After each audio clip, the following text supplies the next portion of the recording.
दोस्तों, आज मैं फिर आप लोगों के सामने एक कहानी लेकर आ गया हूँ। कब्रिस्तान का वो धुआं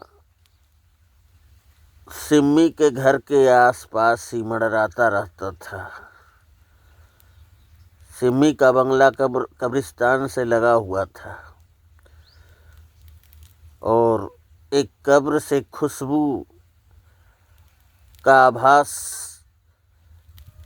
हर वक्त उस कब्रिस्तान में होता था। वो कब्र किसकी थी ये तो किसी को पता नहीं था, लेकिन उतनी कब्रों में से एक ही कब्र से खुशबू का आना सबके लिए एक रहस्य बना हुआ था। उस खुशबू के बंधन में बंधी एक दिन सिम्मी कब्रिस्तान के अंदर चली गई कि देखें एक खुशबू कहाँ से आ रही है। सुबह दोपहर में तो काफ़ी भीड़ लगा रहती थी उस वहाँ की गली में, उसके सिम्मी के बंगले के पास, लेकिन शाम होते ही एक वीरानियत सी घेरने लगती थी उस गली में।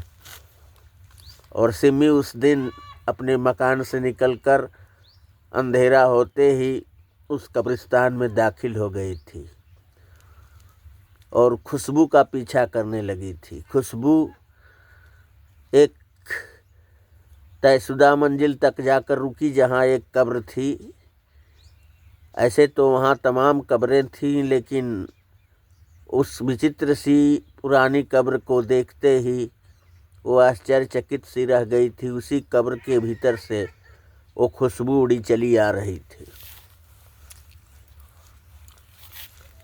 थोड़ा सा झुक करके सिम्मी कब्र को देखी, उसके बाद उस खुशबू को महसूस करने ही लगी थी कि कब्र से दो हाथ प्रकट हुए थे और सिम्मी को अपनी बाहों में कस लिए थे। वो चीखने लगी थी, चिल्लाने लगी थी, लेकिन उसकी चीख सन्नाटे में डूबे कब्रिस्तान में गूंज कर रह जा रही थी। वहाँ के आसपास के लोगों को कुछ तनिक भी इसका भान नहीं था कि वहाँ क्या हो रहा है। और वो सुर्ख लाल आंखों वाला व्यक्ति बार बार बाहर दिखाई दे रहा था सिम्मी के आसपास, और सिम्मी को जो हाथ पकड़ा हुआ था वो कब्र से निकला हुआ था, लेकिन कब्र के पीछे से आकर के एक आकृति जो है सिम्मी के पीछे खड़ी थी और सिम्मी को बाहों में उठाई। सिम्मी चीखने लगी थी, इसलिए कि वो आकृति पीछे से उसको पकड़ी हुई थी और सिम्मी उसका चेहरा देख नहीं पाई थी। फिर भी एक अनजानी खौफ से सिम्मी का हाल बुरा था। धीरे धीरे सिम्मी के सारे कपड़े अपने आप निकलने लगे थे और उस प्रेतात्मा शैतान ने सिम्मी के साथ संबंध बनाना शुरू कर दिया था। सिम्मी किसी तरह से उठते गिरते भागते उस दिन तो अपने घर चलाई थी, लेकिन उसी के बाद से उसका तबीयत ज़्यादा बिगड़ने लगा था। और एक दिन सिम्मी के घर वाले उसकी तबीयत ज़्यादा बिगड़ते देख एक बगल के मौलाना जी से बात किए थे। जो मौलाना 5 वक्त का नमाजी था और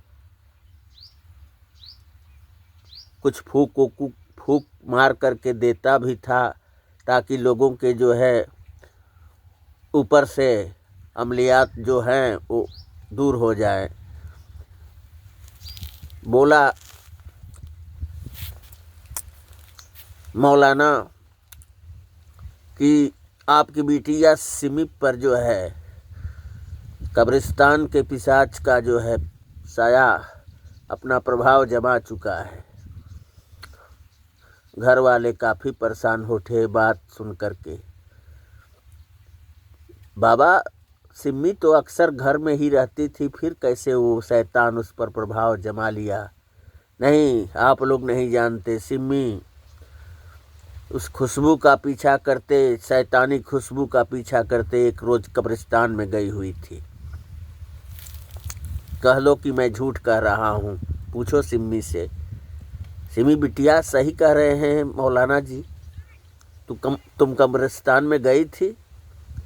हाँ पापा, मैं कब्रिस्तान में गई थी उस खुशबू का पीछा करते करते।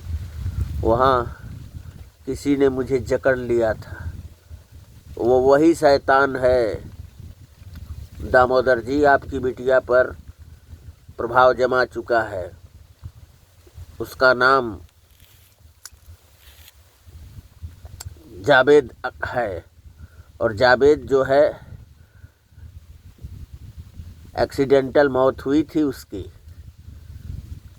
खैर कोई बात नहीं, ये लीजिए कुछ ख्वाजा साहब के यहाँ से मैंने कुछ फूकी हुई इल्मी इबारतों से अभिमंत्रित राख दे रहा हूँ। इसे सिम्मी को लगा दें और आज से बता दें कि ये कब्रिस्तान में कभी नहीं जाएगी, बाकी सब कुछ ठीक हो जाएगा। हम बहुत आपके शुक्रगुजार हैं मौलाना जी कि आपने आकर के मेरी बिटिया को इस मुसीबत से उबारा। देख बिटिया, आज के बाद तू कब्रिस्तान कभी मत जाना। बोल, जाएगी? नहीं पापा, आज के बाद मैं कब्रिस्तान नहीं जाऊंगी। और इस तरह से जाकर सिम्मी का तो मर्ज खत्म हुआ, लेकिन वो शैतान बार बार, उस शैतान की चीख, भयावह चीख दामोदर जी के बंगले में गूंजती हुई सुनाई देने लगी थी। धीरे धीरे ये उपद्रव बढ़ता ही जा रहा था और वो शैतान जब जब चीखता था तो लगता था कि उनके आंगन में ही आकर चीख रहा है। धीरे धीरे डर का माहौल बनने लगा। रात के समय खौफ की रेखा सबके चेहरों पर साफ दिखाई देने लगी थी।